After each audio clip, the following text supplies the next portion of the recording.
The Texas LGBTQ Caucus has effectively blocked a bill that would have protected Chick-fil-A and other businesses from religious discrimination. The measure would have prohibited local governments from taking any, quote, adverse action against a business because of its owner's contributions to or membership in a religious organization.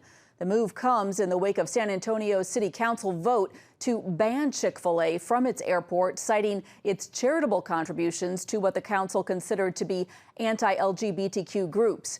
Chick-fil-A currently gives to the Fellowship of Christian Athletes, the Salvation Army, and the Paul Anderson Youth Home, as well as to local organizations across the country that help to alleviate youth homelessness and poverty. The company says it has no political agenda in its giving. Right now, Texas-based First Liberty Institute is investigating the San Antonio Council's move to ban Chick-fil-A, and attorney Keisha Russell joins us now with more. Keisha, thanks so much for joining us. What are your thoughts on what just happened in the Texas House? Well, it's unfortunate, but the Senate version of that bill is still alive. And I think it's really important to note that the Constitution and federal law already protects Chick-fil-A and their religious beliefs and their affiliations. So the bill, at least in this case, isn't really necessary to protect Chick-fil-A, although it's probably necessary in a lot of other situations going on in Texas. So there's a possibility this bill could still move forward in Texas. That's right. There is a Senate version of the bill, and that's still alive. All right. Have you heard from any other businesses in Texas besides Chick-fil-A that are concerned about this bill and what's going to happen with it?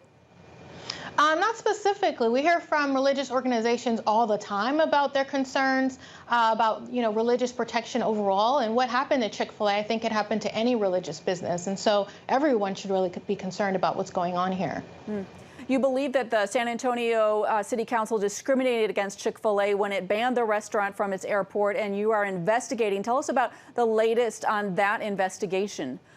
Sure. So our inquiry really has to do with evaluating San Antonio's actions, their statements about what they did to Chick-fil-A, and really looking at that and then handing off everything that we find to the proper government officials, including the Texas AG's office, the Department of Transportation, who we wrote about the situation, and making sure that everyone can, really hold San Antonio accountable for what it did to Chick-fil-A. And if you do indeed find that there was discrimination, what might be the outcome of your investigation? Well, there could be a number of outcomes, but we'll certainly, hand off all of our information to the Texas AG's office, like we said, to the Department of Transportation, and making sure each and every government agency that can enforce federal law and the Constitution will be informed. And if anyone wants to know more about it, they can go to firstliberty.org to All right, Keisha Russell with First Liberty, thank you so much for your time today. Thank you so much.